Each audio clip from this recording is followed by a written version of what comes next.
Hi, I'm Dr. Floyd, president of Quantum Veritas International University Systems, a 21st century center for higher learning built upon the platform of vitalism, with a mission and commitment to developing and raising up a community of healers focused on the enhancement of life, health, and healing.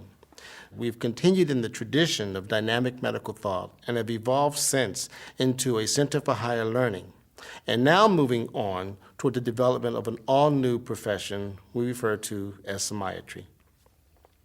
Qvius is built upon, unlike traditional centers of higher learning, and especially traditional medical schools, Qvius is built upon the platform of vitalism, which believes that living organisms are animated by an organized intelligence as opposed to merely a series of biochemical reactions.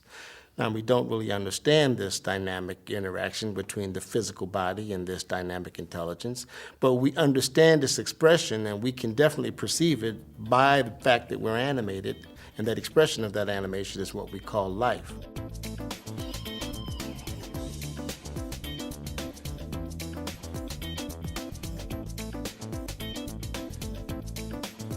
The expression of this altered expression are in the form of signs and symptoms. And these signs and symptoms are what becomes known as disease. This expression of what is this dis-ease is then treated from traditional Western medical by the attempt to suppress that expression. And if they can get rid of all the signs and symptoms that's being expressed, then it's considered to be cured. Because if we don't have it, if it's not perceived by our physical visible senses, it does not exist. For the other alternative approach to this is that unless you have done something that will reestablish the integrity between this, the diseased relationship exists, and therefore the disease is just in time likely to return. The Qvius schools that we have are all built and focused on this vitalistic concept. So instead of treating people and understanding things and trying to raise up a community of people who do things, our goal is to raise up a community of thinkers. So instead of doing something, you're going to be trained how to think dynamically. So instead of doing homeopathy, you're going to learn how to apply and appropriately apply the laws of similars that guides the practice of homeopathy. Instead of practicing massage or orthopedics or chiropractic, etc., you're going to come to understand the laws of structure and function and how that applies and how it contributes to the pursuit of health and wellness. Now, in the introduction, we have a comprehensive introduction, which I personally teach myself. 4 classes that are designed to provide a comprehensive introduction into the world of dynamic life, health, and healing. Now, these classes aren't designed to get you to do things, and this has been the mistake for the last 20 or 30 years, where so many physicians and practitioners have returned to courses and classes, and they've learned how to do nutrition or do herbs or do homeopathy or do some form of body work, but they've never really make a paradigm shift from traditional Western medical thought into a new dynamic, vitalistic realm of thought. So materialistic medical science is very good and extremely appropriate in saving lives and managing disease. But as we're now shifting from that mission of saving lives and managing diseases toward the mission of enhancing health and bringing individuals to a state of wellness, the entire platform that fuels that mission must change. For that, we have to introduce a new science. A science built on understanding this continuum between that which is unseen and the expression through that which is seen. That is what we refer to as dynamic vitalism. The first class we teach is called The History of Medicine, Evolution of Medical Thought. It starts from the very beginning and how man evolved in his thinking and how the evolution of man's thinking has directly impacted medical thinking. From the age of animism, where man believed that everything was moving by some invisible God, to the age of fetishism, where man stopped hugging trees and rocks and began carving statues out of the trees and rocks because they could see the statue. They couldn't see that thing that was supposedly inside the tree.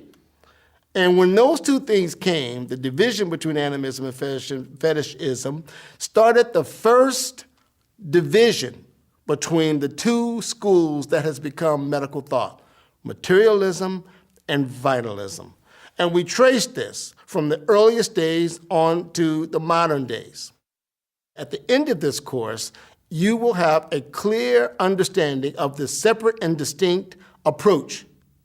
Not that one is better than the other, but how to appropriately apply each method and understand which method is best applied depending on what you're attempting to do with your patient.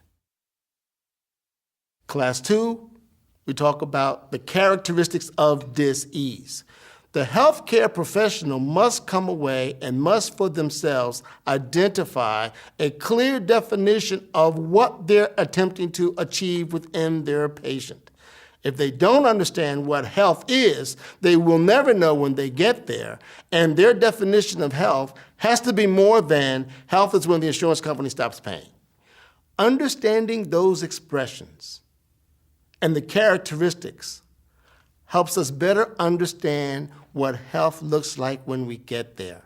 It allows for us to choose appropriately the tools and modalities and methodologies that are used in each individual as we're working with these individuals and guiding them toward their pursuit of health and wellness. The third class, we talk about the risk of wellness. Anything that can help you can hurt you. Water is imperative. Life isn't necessarily exist without water. Too much water is deadly. There is no such thing as one-sided expression. It's all good and none bad. So just as healthcare is our pursuit, there is a risk in pursuing healthcare because we're dealing with sick people. And sometimes people coming in, their illnesses are unknown and you're not aware of them. Every headache isn't solved by a Tylenol. Every back pain isn't addressed by a hot bath or a hot tub. Sometimes there are issues that need to be addressed.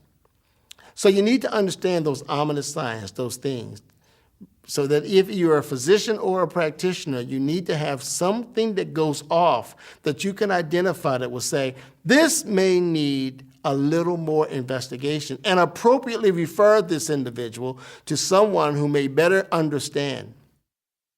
And then in the fourth class, we begin to introduce you to the tools and methodologies and the modalities that are used in the pursuit of health, be it homeopathy, the laws of similars, biochemistry with the, nutrition, biological terrains with herbs, or indigenous medicas, Ayurveda, etc.